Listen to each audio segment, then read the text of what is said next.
శ్రీకాకుళం జిల్లా రాజకీయాలు మరింత వేడెక్కాయి. ప్రభుత్వంపై పెరుగుతున్న ప్రజా వ్యతిరేకతను పక్కదారి పట్టించేందుకే వైఎస్ఆర్సీపీ నేతలపై వరుస కేసులు, అరెస్టులు చేస్తున్నారనే ఆరోపణలు వినిపిస్తున్నాయి. మాజీ మంత్రి సీదిరి అప్పలరాజు తరువాత ఇప్పుడు ఆముదాల వలస వైఎస్ఆర్సీపీ సమన్వయకర్త చింతాడ రవికుమార్ను లక్ష్యంగా చేసుకుని అక్రమ కేసులు నమోదు చేశారంటూ వైఎస్ఆర్సీపీ ఆరోపిస్తోంది. శ్రీకాకుళంలో జరుగుతున్న కక్ష రాజకీయాలపై స్పెషల్ స్టోరీ ఇప్పుడు చూద్దాం. శ్రీకాకుళం జిల్లా రాజకీయాల్లో కొత్త వివాదానికి తెరలేచింది. ప్రజల్లో పెరుగుతున్న ప్రభుత్వ వ్యతిరేకతను కప్పిపుచ్చుకునేందుకే చంద్రబాబు ప్రభుత్వం డైవర్షన్ పాలిటిక్స్ కు తెరతీసింది. ప్రభుత్వ వైఫల్యాలపై ప్రశ్నించే ప్రతిసారి విపక్ష నేతలపై అక్రమ కేసులు, వేధింపులు, అరెస్టులతో రాజకీయ కక్ష సాధింపులకు దిగుతోంది ప్రభుత్వం. ఇందులో భాగంగానే ముందుగా మాజీ మంత్రి సీదిరి అప్పలరాజును లక్ష్యంగా చేసుకున్నారని, ఇప్పుడు ఆముదాల వలస వైఎస్ఆర్సీపీ సమన్వయకర్త చింతాడ రవికుమార్పై కేసులు బనాయించారని వైఎస్ఆర్సీపీ నేతలు ఆరోపిస్తున్నారు.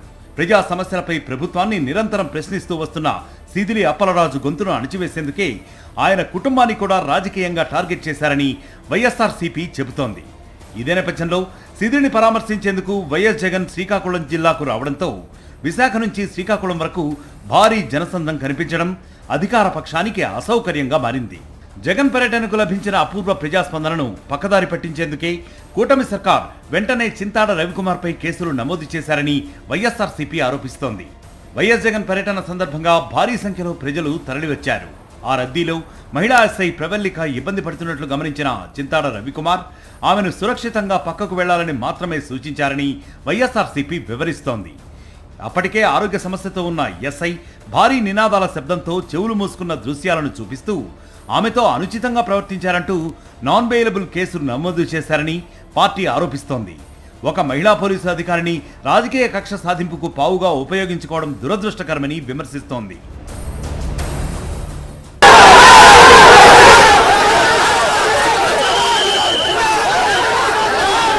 అంతేకాదు, ఆ మహిళా ఎస్ఐ గౌరవానికి భంగం కలిగేలా వ్యవహరించింది వైఎస్ఆర్సీపీ నేతలు కాదని, టీడీపీ నాయకులేనని కూడా ఆ పార్టీ ఆరోపిస్తోంది.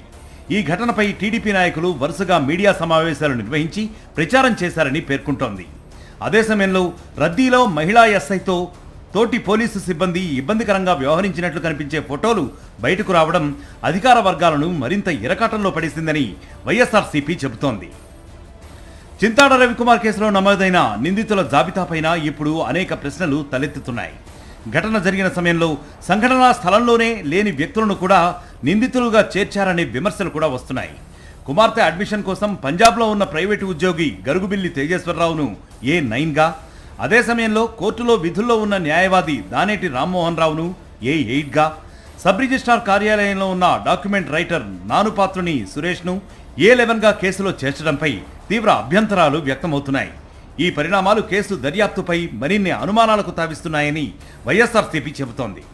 ఆముదాల వలసలో చింతాడ రవికుమార్ ఇటీవల ప్రభుత్వ విధానాలతో పాటు స్థానిక ఎమ్మెల్యే కూన రవికుమార్ వ్యవహార శైలిపై కూడా తీవ్ర విమర్శలు చేస్తున్నారు. ముఖ్యంగా మిత్తిబట్టి భూ ఆక్రమణల అంశంలో ఎమ్మెల్యేకు బహిరంగ సవాల్ విసురుతూ ఆధారాలతో చర్చకు రావాలని డిమాండ్ చేశారు. ఈ పరిణామాలతో స్థానికంగా అధికార పార్టీపై అసంతృప్తి పెరుగుతోందని, అదే సమయంలో వైఎస్ జగన్ పర్యటనకు అపూర్వ ప్రజాస్పందన రావడంతో రాజకీయ కక్ష సాధింపులో భాగంగానే ఈ కేసును నమోదు చేశారని వైఎస్ఆర్సీపీ ఆరోపిస్తోంది. వైఎస్ జగన్ పర్యటనతో ఉత్తరాంధ్రలో కనిపించిన భారీ ప్రజాస్పందన, మరోవైపు చింతాడ రవికుమార్పై నమోదైన కేసు ఇప్పుడు శ్రీకాకుళం జిల్లా రాజకీయాలను మరింత వేడెక్కించాయి. ఈ కేసు రాజకీయ కక్ష సాధింపా లేక చట్టపరమైన చర్యనా అన్న చర్చ జిల్లా రాజకీయాల్లో హాట్ టాపిక్ గా మారింది. మరిన్ని అప్డేట్స్ కోసం ఛానల్ ను సబ్స్క్రైబ్ చేయండి. నోటిఫికేషన్స్ కోసం బెల్ ఐకాన్ పై క్లిక్ చేయండి.